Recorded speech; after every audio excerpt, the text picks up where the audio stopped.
Hello Jams, today we are going to discuss about projectile motion on an inclined plane. So far we have discussed about ground to ground projectile motions from a height, and now it's the time to discuss about projectile motion on an inclined plane. Okay, so this video will make everything related to projectile motion on an inclined plane very crystal clear. So without a further ado, editor, roll the contents.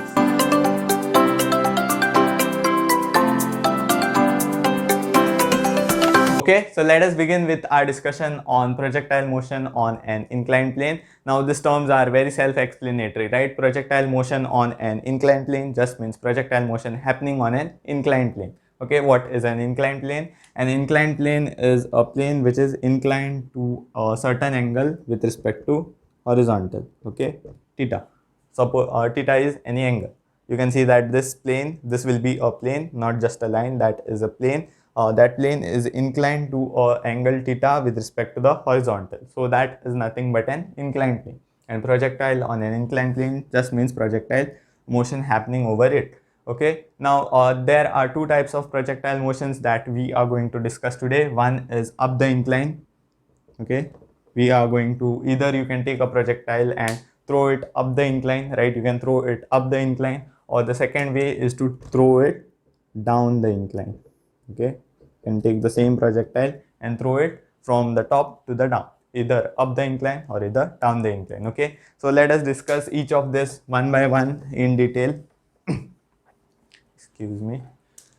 So the first one is up the incline.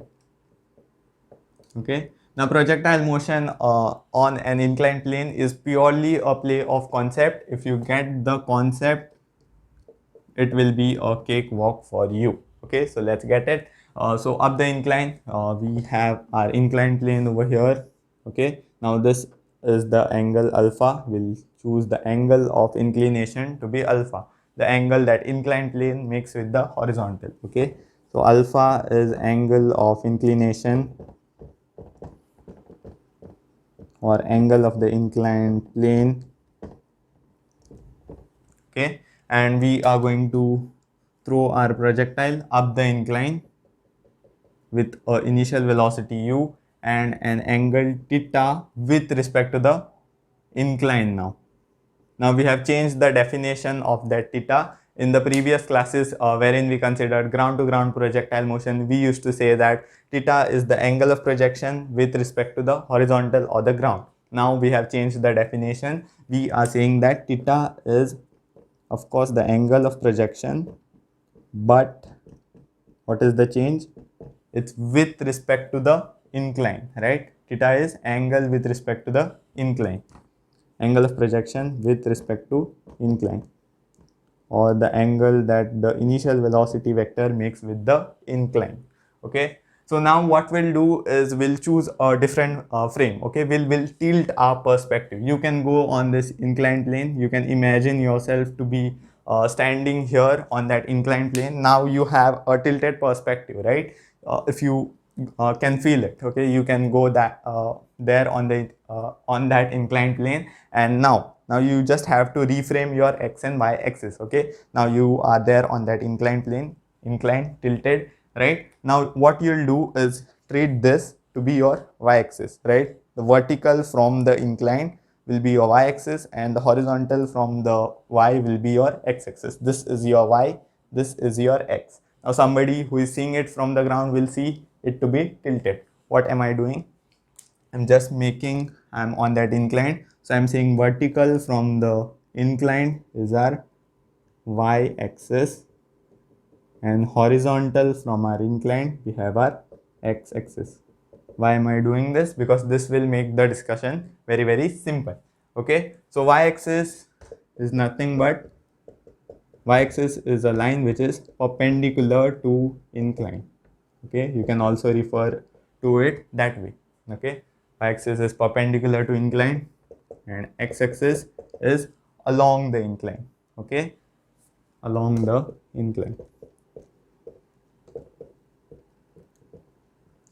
So if you note, not a lot of things have changed. Okay, not a lot of things have changed. Only few things have changed. First of all, see what is the velocity in x direction. Okay, initial velocity in x direction. What will we do? We'll just resolve, right? So along the horizontal, adjacent to theta will be u cos theta. Okay, just resolving the vector, and opposite to theta, you'll have u sine theta. Okay, so in the y direction you have u sine theta, and in the x direction you have u cos theta. Remember that x and y are now tilted, not the ones that we had. It's not like this. Okay, so we have tilted our axis. Okay, now what about g? What about g? Tell me what's happening to g. Acceleration due to gravity. Okay, look for it. Now you know that acceleration due to gravity will be vertical only, right? With respect to ground, it will be vertical, right? Acceleration due to gravity will be vertically downwards. Okay, so we have our acceleration due to gravity. You can say that it now g is not solely along this y-axis. Okay, in the previous cases our y-axis was in the vertical and g was directly downwards, right? Directly vertically downwards. Okay, so g was solely along our y-axis. Okay, there was no g in the x-axis. Here you can see that here we have our y-axis. Okay, I'm just drawing a parallel line to the y-axis. You can see that g is making certain angle with the y-axis. Okay, I'll call this angle to be y. Okay, so g is making an angle with the y-axis, which means you can resolve it, right? So you'll have some gx and gy, right? Or sorry, gy and gx. Okay, so there is acceleration along x direction too. So that was the only point I wanted to stress on. So let's find out what's the acceleration in both the direction x and y. Okay, so that is the only thing which is changing. Okay, so where can I do that now? Okay, let's do it over here. Okay, let's zoom that over here. Let's zoom our diagram. Suppose you have thrown the projectile with the initial velocity u up the incline. Now you have gravity g acting vertically downwards. Okay, vertically downwards with respect to the ground. So I'm just extending this line. Okay, along the line of acceleration due to gravity. So this will be 90, right? Gravity is acting vertically downwards with respect to the ground. Okay, now this you know it to be alpha, right? So let me draw this properly. Okay, so this you know it to be theta. So what do we have to do? We have to find that angle y, right? So that we can resolve that g. Okay, we can find the components of g along x-axis and along y-axis, the axis that we have chosen. Okay, so this is our y-axis, you know it, right? Okay, this is our y-axis, that will be the negative y-axis. Okay, this is the origin, this is the positive y-axis, that is the negative y-axis. Okay, and x-axis is nothing but the incline itself, right? The x-axis is along the incline. Okay, so that is the x-axis, and positive x-axis, negative x-axis. Okay, so we have to find this y, right? We have to find this y. Okay, so that we can resolve that g along the y-axis and along the x-axis. Okay, so how to find that y? First of all, we can find this x. Okay, find that x. So from this triangle you can find that x. So that x will help us to find the y. Okay, so alpha plus x plus 90 will be equal to 180 degrees. What am I using? Angle sum property, right? So let's find that x will be 180 minus 90, that will be 90, and this alpha goes on the other side. So x is 90 minus alpha. So x is 90 minus alpha. Okay, actually you are only supposed to remember the final result, so don't worry if you are not getting the math of it. So okay, so x is 90 minus alpha. What will be y? So x plus you can see that x plus y should be equal to the 90 degree, right? Because y because x plus y, the angle is the angle between y axis and x axis. More particularly, x plus y is the angle between negative y axis and negative x axis. Okay, those two axes are perpendicular, right? negative y-axis, negative x-axis. Both are perpendicular. So x plus y should be equal to 90 degree. Okay. So 90, x is nothing but 90 minus alpha. So 90 minus alpha plus alpha, right? 90 minus alpha plus alpha equals 90 degree. Okay, so y is nothing but alpha. Okay, I'll justify that. X plus y should be equal to 90 degree. Clear, right? Because it's the angle between x and y axis. Now you have to find y. So 90 minus y, x is 90 minus alpha. So you'll see that this 90 and 90 gets cancelled, minus minus positive. So y is nothing but alpha. Okay, y is equal to alpha. Okay, now we can simply resolve it and get gx and gy, acceleration along the x direction, acceleration along the y direction. So let's do that. I'll erase this.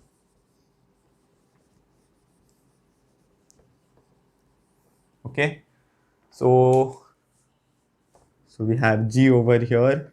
Okay, have the y-axis, negative y-axis, negative x-axis, and this angle is alpha. Okay, alpha is nothing but the angle of incline itself.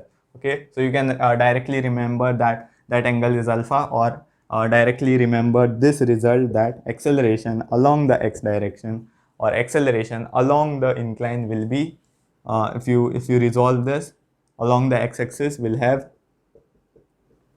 g sine alpha, right? G sine alpha, and a negative sign because that is along negative x-axis, right? So right, opposite to alpha you have g sine alpha, adjacent to alpha you'll have ay, adjacent to alpha you'll have acceleration in the y direction, which is g cos alpha, right? Adjacent to alpha is g cos alpha, and a negative sign y along negative y axis, right? Along negative y axis. So you can directly remember this result. Okay, and I'll recommend it to remember because you'll also use it in laws of motion, the upcoming chapters. Okay, acceleration, directly remember this result. Acceleration along x direction or acceleration along the incline is g sine alpha. Acceleration perpendicular to incline or along the y-axis is g cos alpha, and sign depends on the direction. Okay, that will be negative up the incline. Okay, both will be negative up the incline.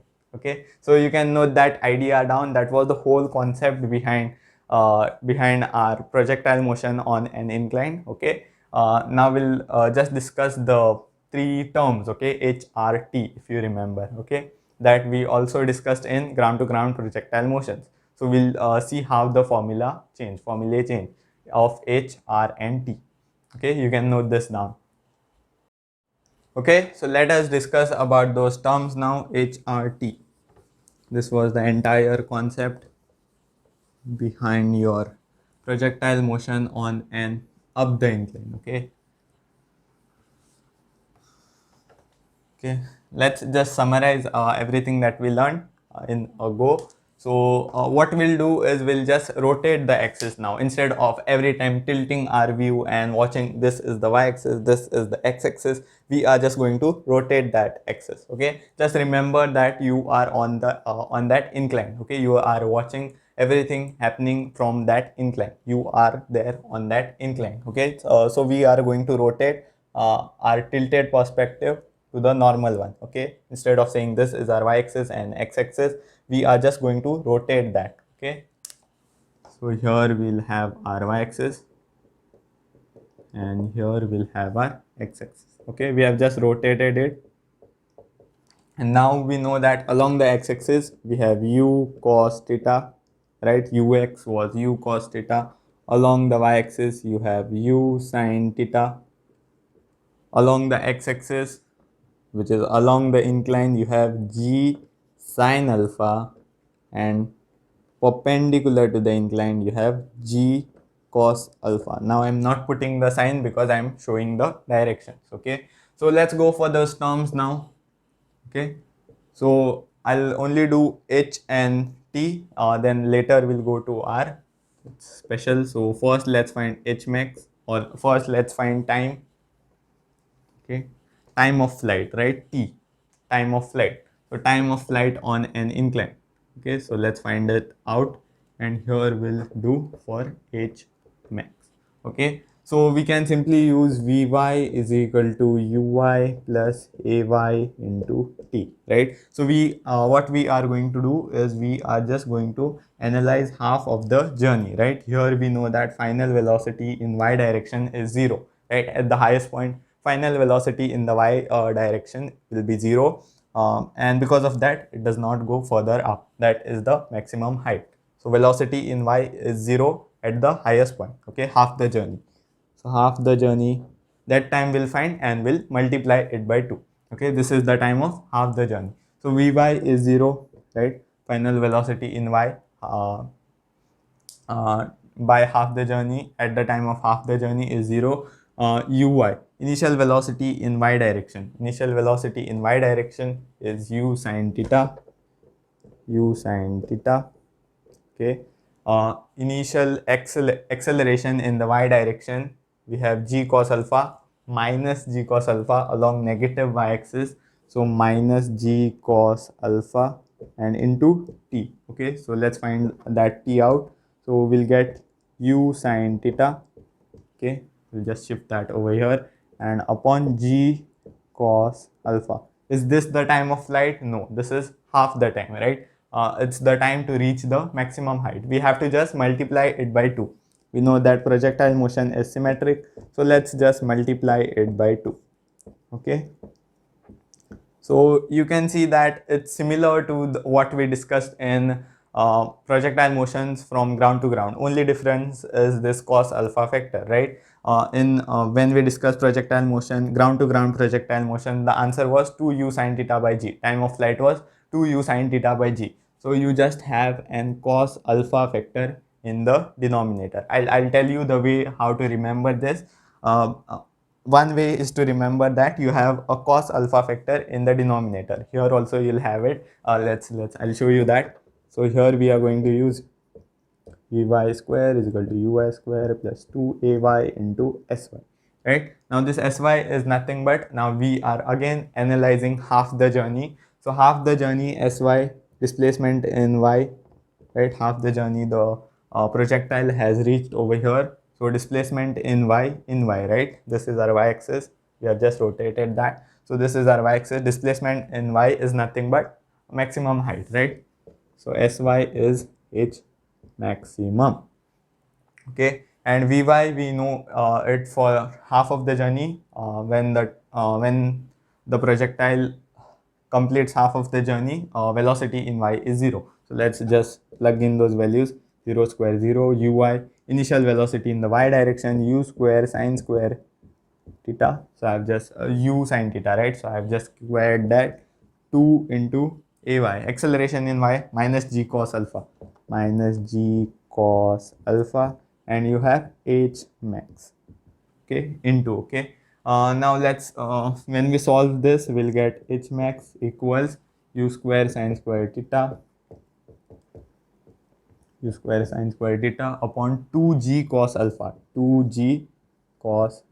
You just take it on the other side and then u square sine square theta and get that down. Okay, when you take it on the other side, the minus sign will go. Okay, so similarly you can note that when you had ground to ground projectile motion, the formula was u square sine square theta by 2g, right? We didn't have this cos alpha factor. Now since we are doing it on the inclined plane, we have that cos alpha factor in the denominator. Okay, so here also the formula for ground to ground time of flight was 2u sin theta by g. So we have that cos alpha factor because we are doing it on the inclined plane. So another way of remembering this is remembering it in the general way. You can remember that t is equal to 2uy by gy. Okay, just generalizing everything.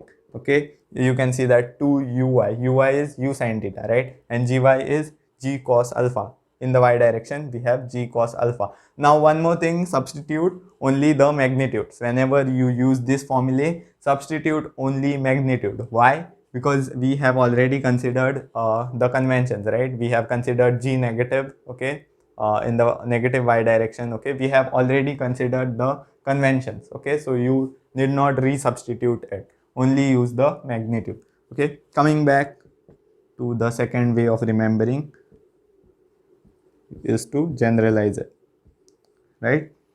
So these were the results that we derived in our motion under gravity, and even in our ground to ground projectile motions we remembered h as uy square by 2g, right? We remembered it in ground to ground projectile motions that h was uy square by 2g, u square sine square theta by 2g. Okay, and here also we used to call our time of flight 2 uy by g, right? So just add one more thing, that generalize this g. Okay, this g you make it to be gy.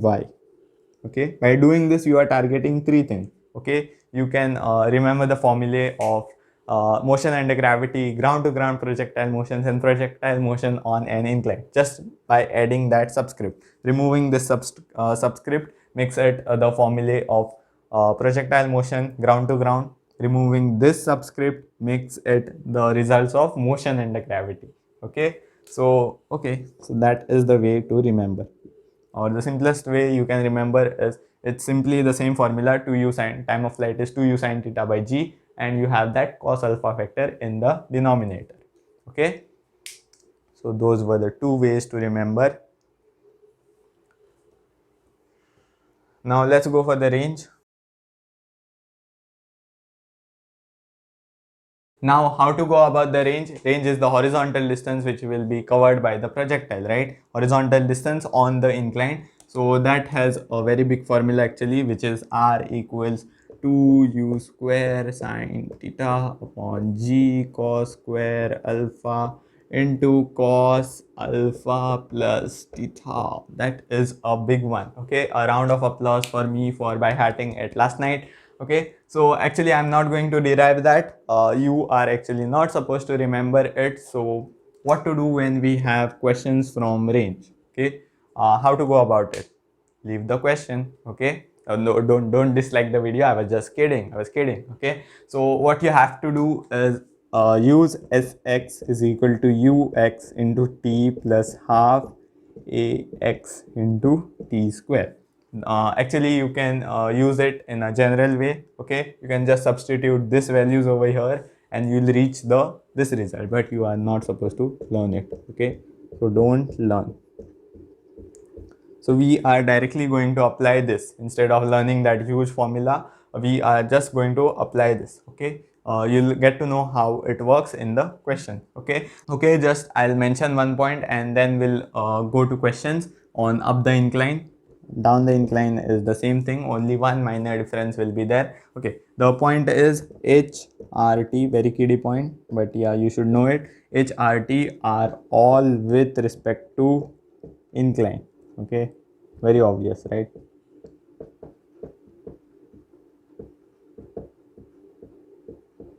Okay, so everything is happening with respect to the incline. This is our incline at an angle alpha,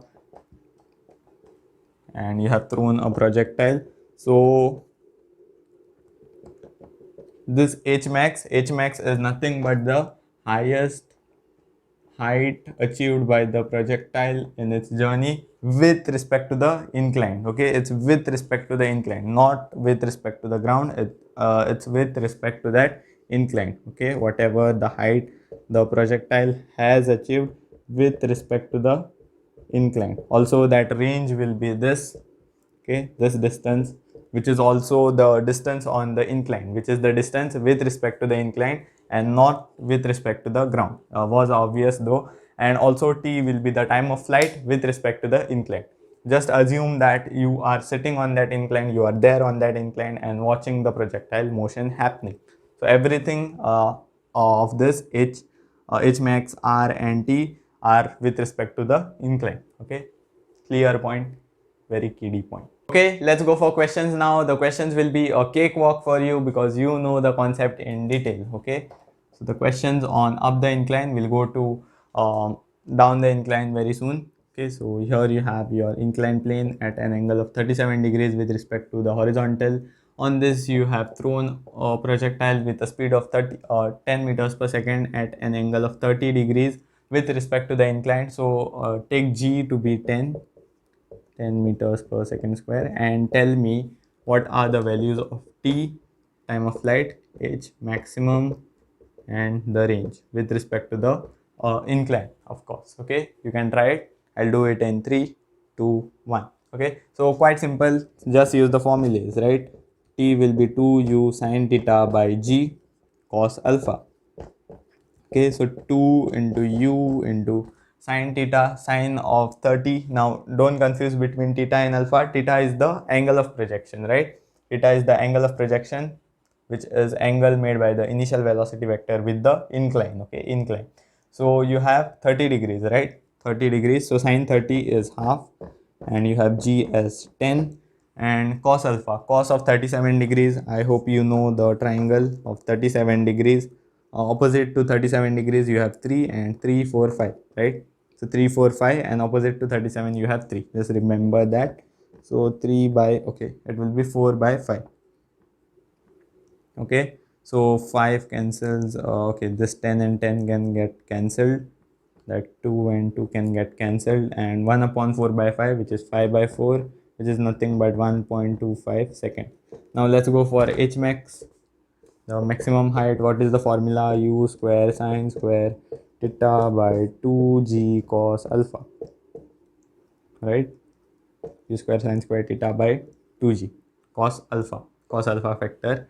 Now u square, just square that, 100 or 10 into 10. Sine square is sine square theta is half, so square that, so 1 by 4. You have over here now 2 into 10, and cos alpha we know it, 4 by 5,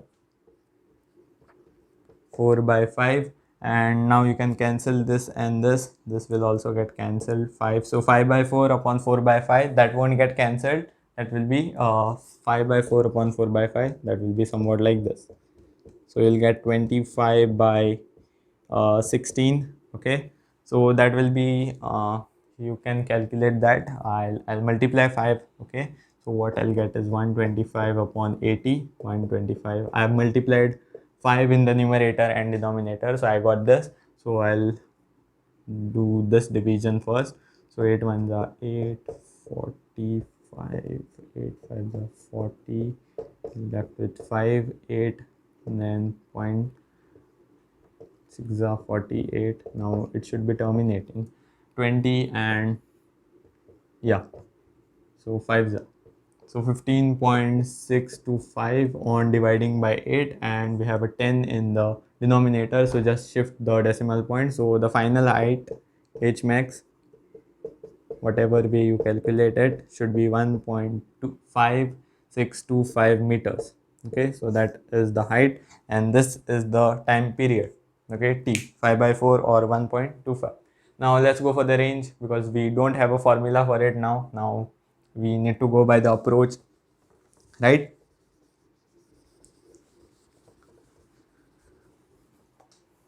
Okay, so what is the approach? Use Sx is equal to ux t plus half ax t square. Okay, now Sx, displacement in x, over the entire journey will be the range, right? That will be the range. Sx is nothing but the range. Okay, displacement in x direction throughout the entire journey. This displacement in the x direction throughout the entire journey is the range. Ux, velocity in the x direction, initial velocity in the x direction. So we have to resolve this, right? So directly I can do that. 10 in the x direction will have u cos theta, right? It's adjacent to theta is u cos theta. So 10, and that is along the positive x-axis, you can see that. So u cos theta, u of root 3 by 2 cos theta is this, and time, what was the time? 5 by 4, right? Time of flight is 5 by 4. This time is time of flight. Okay, and now you'll have half ax, you can see that acceleration is in the negative x direction. Now range is, for range we don't have a formula, so we have to keep in mind the conventions, right? Negative and positive.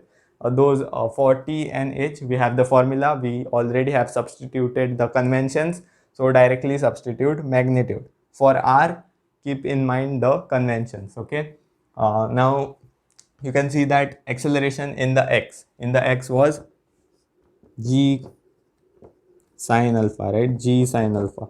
In the x direction, we had g sine alpha. We just rotated that. Okay, so g sine alpha. Along the incline, you have g sine alpha. Perpendicular to the incline, you have g cos alpha. Okay, so g sine alpha, g is now minus, I'll put, because it's along negative x axis. Okay, so g sine alpha. Sine alpha will be 3 by 5. 3 by 5, and t square will be 5 by 4 the whole square.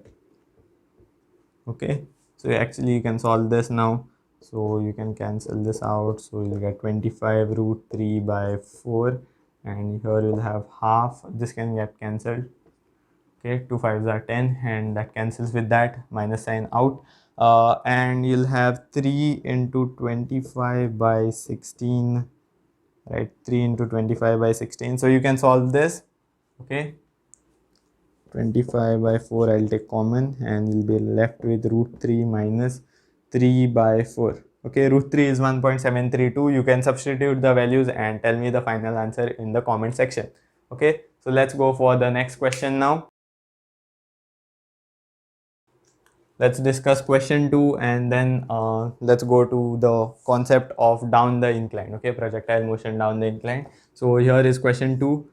We have our inclined plane at an angle of 60 degree. We have thrown our projectile at an angle of 30 degrees with respect to our inclined plane with a speed of 10 meters per second. You can smell something fishy over here. So tell me, what is the time period, what is the maximum height, and what is the range? Okay, what is the range? You can surely try it. The g value that you should take is 10. Okay, now you can try it. I'll do it in 3 2 1. Okay, so just use the formula, right? T is 2u sine theta by g cos alpha.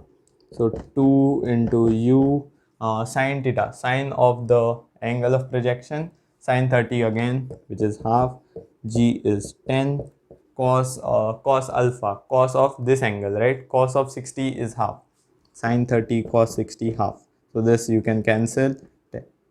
10 cancels with 10, and you are left with 2 seconds. Excuse me. Now you'll have h max, okay, which is u square sine square theta by 2g cos alpha. Okay, so 10 into 10 u square, sine square alpha is 1 by 4, 1 by 2 square is 1 by 4, and you'll have 2g, and cos alpha, cos of 60 degree, again half. Okay, so this and this can get cancelled, 10 can cancel 10, and you are left with 10 by 4, which is 5 by 2 or 2.5. Okay, so the maximum height achieved is 2.5 meters. Okay, so let's go for range now. Okay, actually you can smell something fishy over here, right?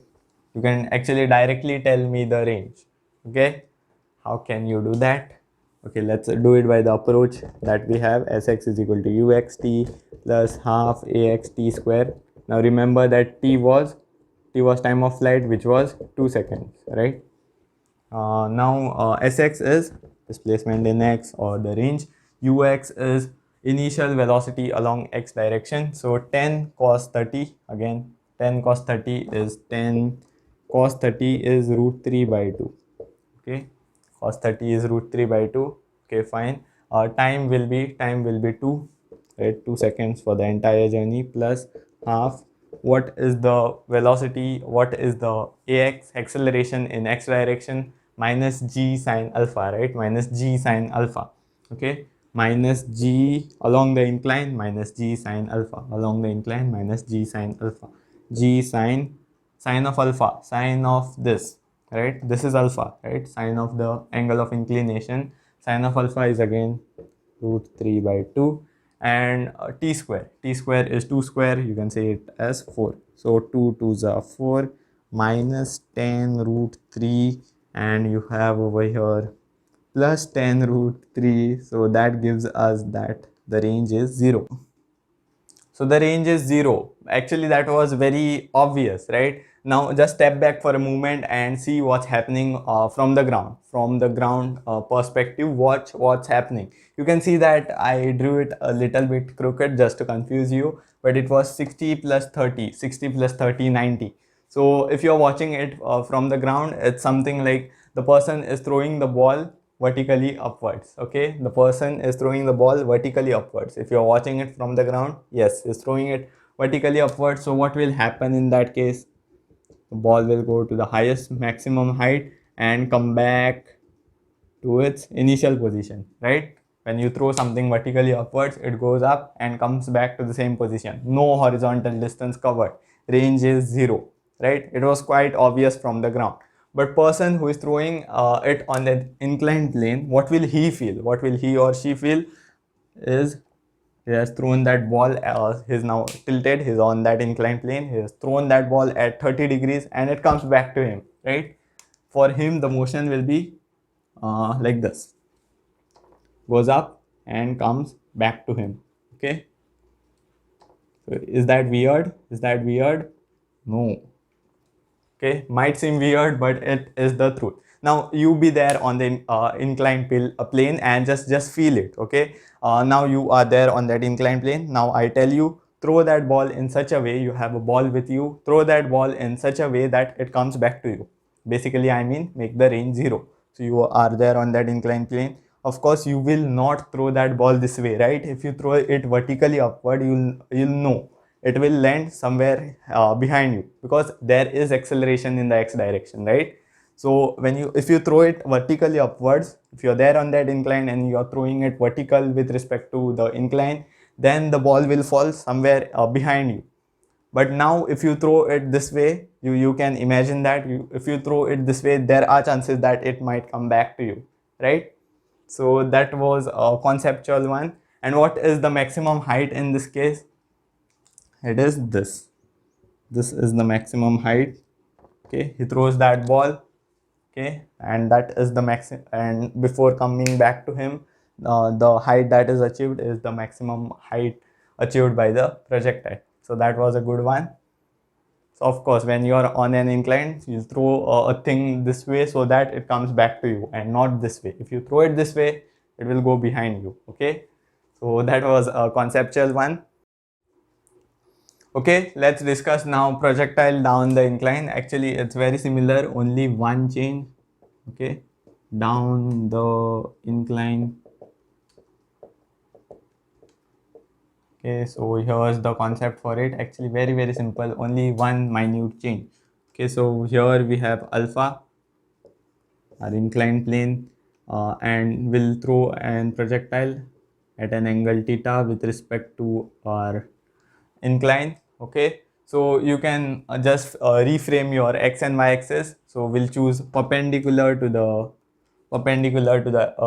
incline. We have our y axis as we chose in the previous case, and along the incline we have x axis. Okay, perpendicular to the incline y axis, along the incline x axis. Okay, you are that in that frame. This is y axis, this is x axis. Okay, now you can again see that ux is u cos, this is u, right? So along the x axis you have u cos theta, along the y axis the velocity is u sin theta. Now what about ax and ay? Okay, what about ax and ay? Now you can see that similarly, similar discussions going on here. The angle will be alpha, right? G in this direction, vertically downward. Okay, and we have our y axis this way, perpendicular to incline, x axis this way, and we already found out in the previous case that this angle will be alpha.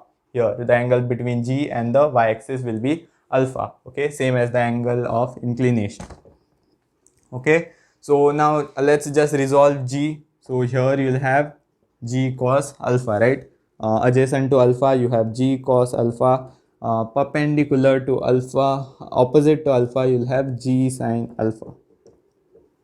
Okay, so only change you can see that this G sin alpha is along the positive x-axis. Okay, now ay, suppose C. Now this vector is gone, we have resolved that.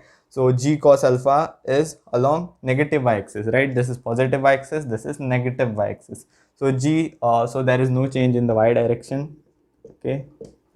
So minus g cos alpha, same as the previous that we got. The only change is over here, okay? In the x direction, you can see that g sin alpha is along the positive x-axis, right? Along the positive axis, x-axis, we have g sin alpha. So this time, this is the only difference. Now this is quite logical. You can feel it also, like when you were throwing things up the incline, right? You were throwing things up the incline, gravity was pulling it down, right? Come down, right? Gravity was opposing it. And now when you're throwing things down the incline, gravity is like, yeah, come down. That time gravity is like, come down. And now gravity is like, yeah, come down, because gravity is supporting this motion, right? Downward motion. Okay, so in this case it's positive because gravity is supporting. In the previous case, gravity was opposing the motion, so there was a minus sign. You can think it that way also. Okay, so that was the only change.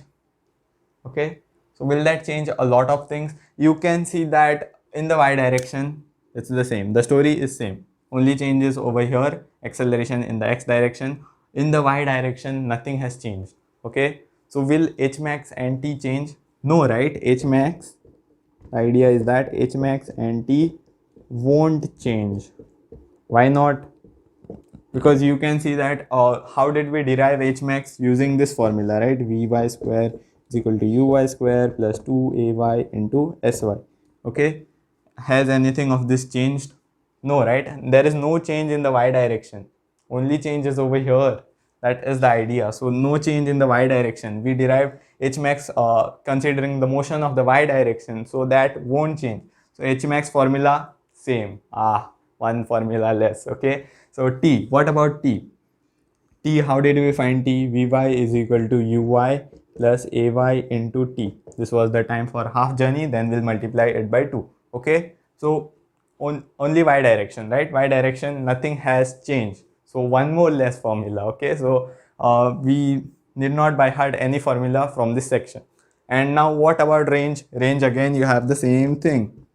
Okay, so it's more about concept and less about by hearting the formulas. Okay, the book will always push you towards by hearting the formulae and doing complicated things. Okay, so this is the actual concept behind up and down the incline, or in general projectile motion on an incline.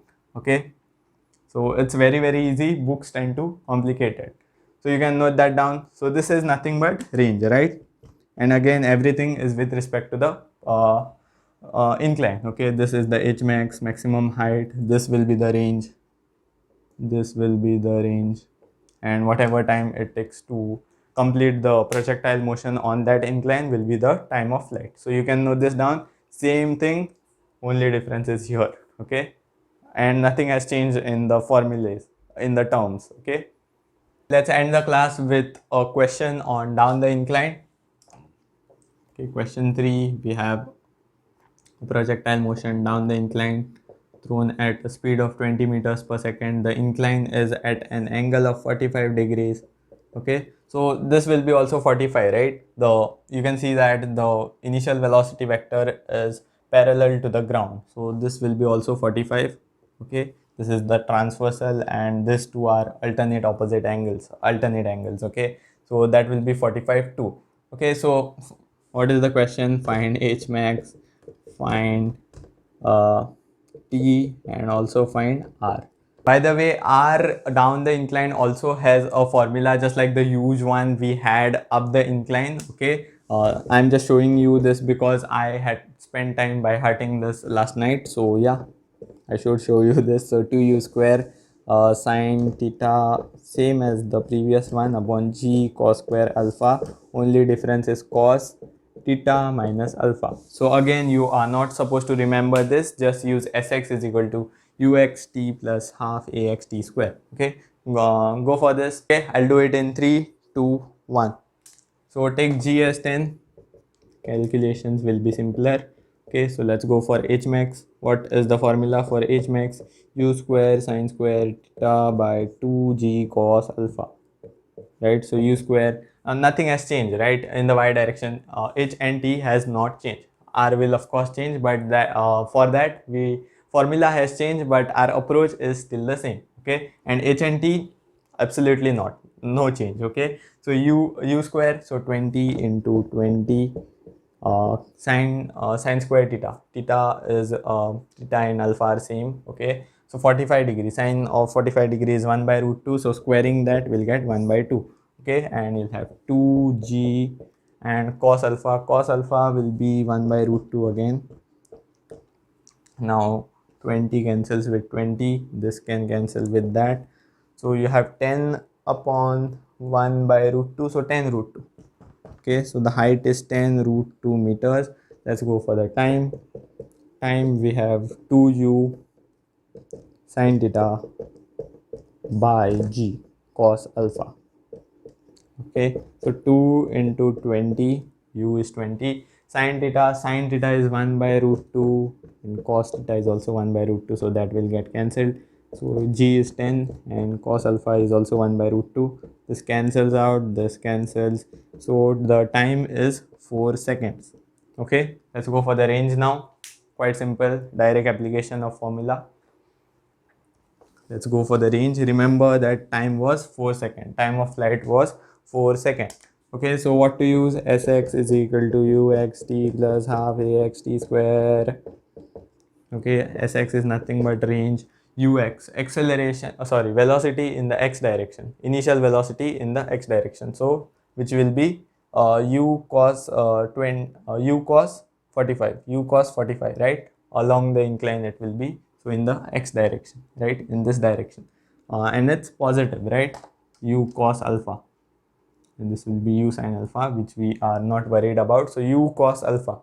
Okay, that is along the positive x-axis. So u is 20 and cos alpha is 1 by root 2. Cos 45 1 by root 2. Time was 4 seconds plus half ax. Ax is what? G sin alpha. Okay, ax was g sin alpha, positive, right? It's along this direction now. Okay, so ax is nothing but g sin alpha. So g, no, it's positive, g sine of alpha, sine of this. So sine of 45 degree is 1 by root 2, and t square. What is t square? Time square, which is time square. Wow. So time squared is 16. Okay. Now let's cancel that out. You'll be left with 20. What is this now? 80 by root 2. Okay. Plus you have over here 5, 16, 5 is 80, 80 by root 2 again. So 80 by root 2 plus 80 by root 2, that will be 280 by root 2. Okay, 280 by root 2. Just treat that as x plus x is 2x. So 80 by root 2 plus 80 by root 2 is 280 by root 2. So this root 2 and 2 can get cancelled. So you'll have 80 by 80 into root 2. Okay, 2 is nothing but root 2 into 2. Root 2 into root 2. Root 2 into root 2, and 1 root 2 will get cancelled with that, and you'll be left with 80 root 2. Okay, that is the answer. Quite simple, right? So you can note that down. That's pretty much it for today's class. I hope you enjoyed it. Now just a question for you.